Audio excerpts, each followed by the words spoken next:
The Oracle-free settlement engine. Hyperliquid just turned its validator set into a decentralized Supreme Court for real-world data. With the activation of the HIP-4 upgrade last month, the protocol effectively eliminated the need for external Oracle providers like Chainlink or Yume to settle prediction markets.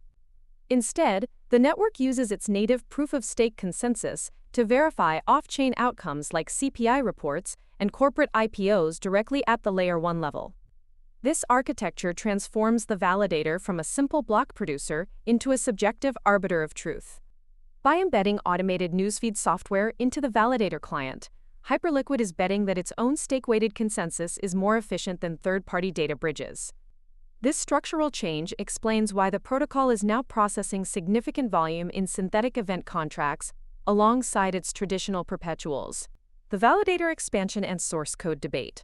The network is currently scaling its active validator set from 24 to 27 operators, but the technical implementation has sparked a specific debate among protocol engineers. Unlike many transparent chains, the public repository for Hyperliquid nodes distributes a GPG-signed binary rather than exposing the full source code for the node-level execution. This design choice prioritizes execution speed and protects proprietary optimizations, but it creates a trust trade-off for the operators who must self-delegate 10,000 Hype tokens to participate. These validators are locked into a one-year commitment for their initial bond, creating a high barrier to entry that favors professional infrastructure providers over casual participants.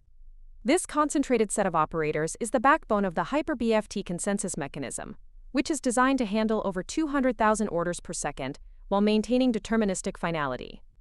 This tension between high performance and open-source transparency defines the current state of the network architecture. The buyback engine versus supply dilution. Hyperliquid is running a massive economic experiment by pitting a fee-funded buyback engine against a multi-year token unlock schedule. Over the last 90 days, the protocol's assistance fund has executed roughly $135 million in Hype buybacks, funded directly by the exchange's trading fees. This creates a consistent on-chain bid that attempts to offset the regular supply expansion from team and contributor vests.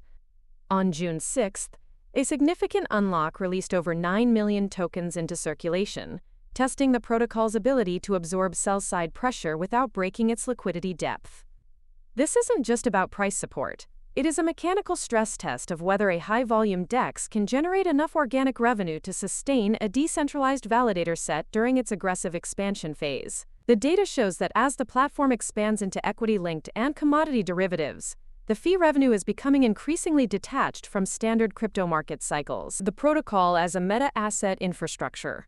The evolution of Hyperliquid from a simple trading venue into a validator-governed Oracle network represents a fundamental shift in how we define a Layer 1 blockchain. By integrating HIP-4 settlement and the aggressive fee capture mechanics discussed earlier, Hype is moving from a governance proxy to a meta-asset that functions as security collateral and data truth simultaneously. The real story isn't the token price, but the fact that an on-chain order book is now functioning as the primary price discovery venue for assets that don't even trade on-chain, like SpaceX pre-IPO contracts. This suggests that the future of decentralized finance may lie in protocols that vertically integrate the exchange, the chain, and the oracle into a single engineering artifact. As the validator set expands further in July, the key metric to watch will be the percentage of total stake-weighted votes that disagree on event resolutions. If the validator consensus remains tight while handling increasingly complex off-chain data, it proves the viability of this integrated model. The upcoming July 6th unlock will be the next major test for the protocol's supply absorption mechanics. Subscribe for more.